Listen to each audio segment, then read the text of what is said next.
What's going on YouTube? Got another knife review here for you. Today we're going to be looking at the custom Alan Elishewitz. This is his model Jekyll. Alan Elishewitz is a knife maker out of Tennessee. He is a director of the American Knife Makers Guild. So I mean that kind of speaks to his credentials right there. Alan Elishewitz is he's an interesting custom maker as I think about it, because he's been on the knife scene for forever. I think as I'm reading through his biography, says he's been on the guild since 1994, so that's over 20 years. He looks like a really young guy, but like I said, he's been on the scene forever, and his knives are pretty incredible. All the ones that I've seen in pictures, whether it's from Arizona Custom Knives or Steel Addiction or some of these, more unique knife dealers, anytime you see a Elishewitz, they're crazy ornate, using really unique materials, ones that are considered like harder to work with, I guess, in the knife making community. And so, like something like a standard, this is a J.W. Smith, and it's nothing to roll your eyes at for sure. This is one of my favorite knives. But, we've been on, in terms of custom knives, we see a lot of this carbon fiber or lightning strike carbon fiber scales with titanium bolsters, titanium liners, satin rub finish, or especially when you get into mid-techs, like this JB Stout Chavez American made mid-tech knife, the standard titanium with S35VN steel. This one's got a milled clip, which is nice. This is actually one of my favorite user knives. But when you get to Elishewitz, with his I wouldn't even say his high-end stuff. Just the stuff that he likes to use, it's always really unique. Whether it's Mokutai, whether it's something like this, Texture Tech titanium, whether it's Texture Tech G10 or carbon fiber clips or Damascus or Damasteel, or obviously he'll use Mokutai and Timascus and C-Tech. He uses all different kinds of materials, and the ways he mixes and matches them up is really unique. That being said, though, I don't think that Alan Elishewitz, I've never been to a knife show, so I can't say this for certain, but it just seems like, the way the trend that a lot of these custom collectors are, they rarely show off their Elishewitz, and it seems like, he's not one that people race through the doors at shows to go to, but eventually, they'll find a knife and whatnot, but, it's just not, the name's not as big as, say, Stout or Terzula or RJ Martin and all those custom makers. So, but again, he's been on the knife scene. He's been making custom knives for forever. He also dabbles in watches and pens. And if you go to his website, ElishewitzzKnives.com, some of the stuff he does is really fantastic. I was turned to Alan's work first through Benchmade. I think, if I'm not mistaken, I think it was the Nitrous Striker. That was an Elishewitz design that first got me or introduced me to his name. So he was one of the first custom makers that I started to, or I guess as I was dabbling in custom knives and stuff like that, that was the first one that came up. But I hadn't gotten this one until a lot later on in my collection. Later on, I got this Hogue EX01, and with this hard American Tanto, I was really taken by this design. I thought Hogue did a fantastic job of putting this knife together. This is my first button lock knife as well, and Alan typically, I think, uses either button locks or liner locks. I haven't seen really very many frame locks out there, so that's somewhat like refreshing, given all the frame locks that are out there.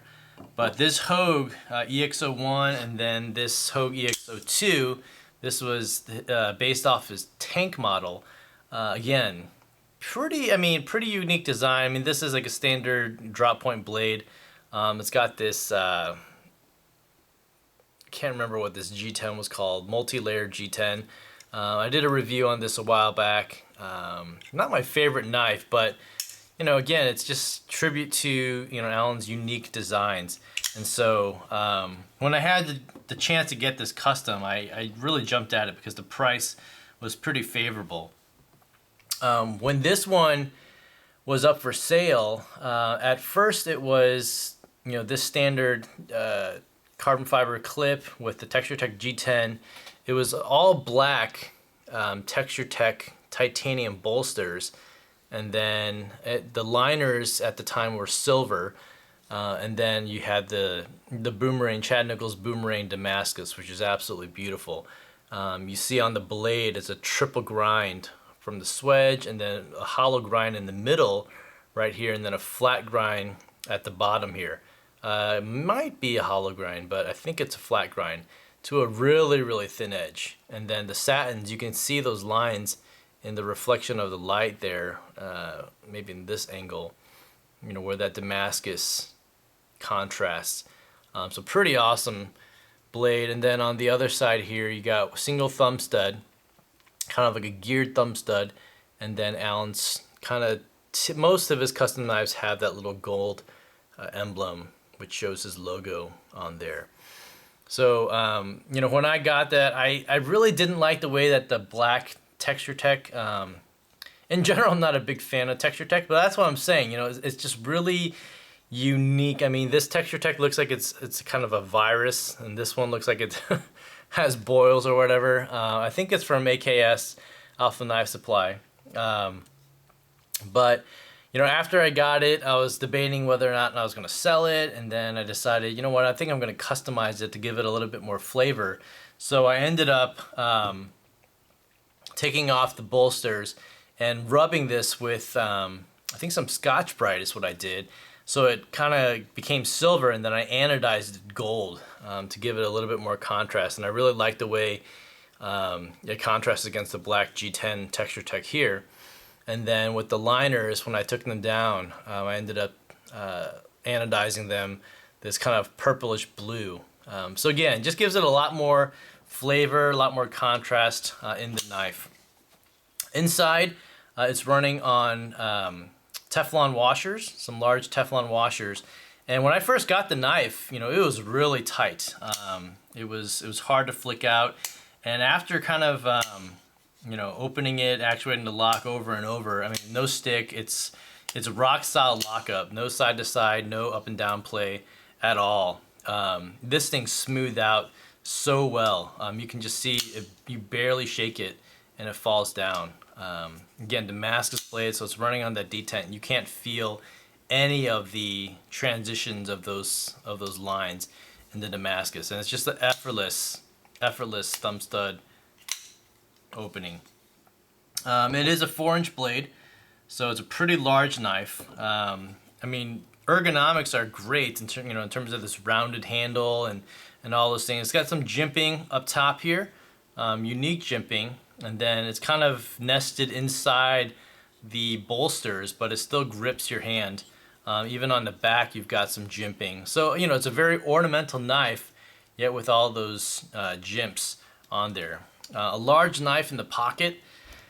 The pocket clip, it's carbon fiber, so there's not, carbon fiber clips, as cool as they look, there's not much flex in here, so it's really hard to get in pocket and out of pocket. It just, once you get it in there, it grabs, and then it's a little bit rough getting out of the pocket. So it can be somewhat of a pocket shredder. Alan's got a lot of different clips. I mean, he's got the standard mill clip, which he's done in titanium and I think other materials.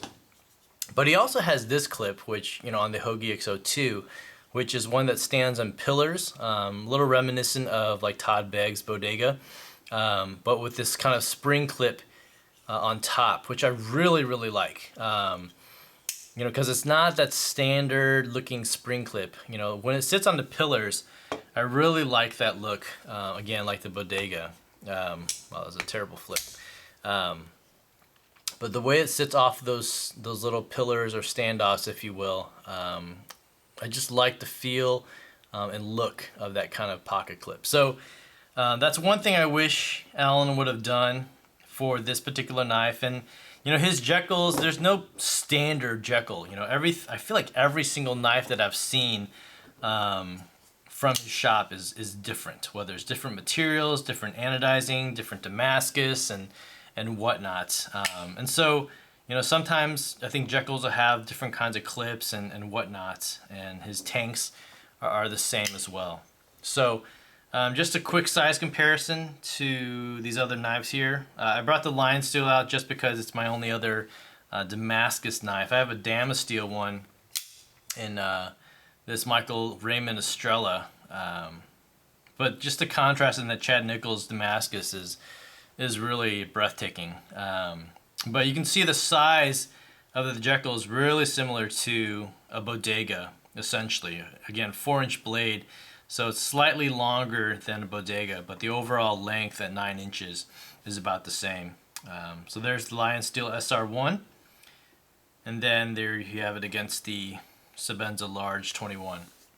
So anyway, that's a quick breakdown of the knife. I mean, I really feel like Alan deserves more love than he gets. I don't know when the last time I've seen a Alan Elishewitz custom knife review.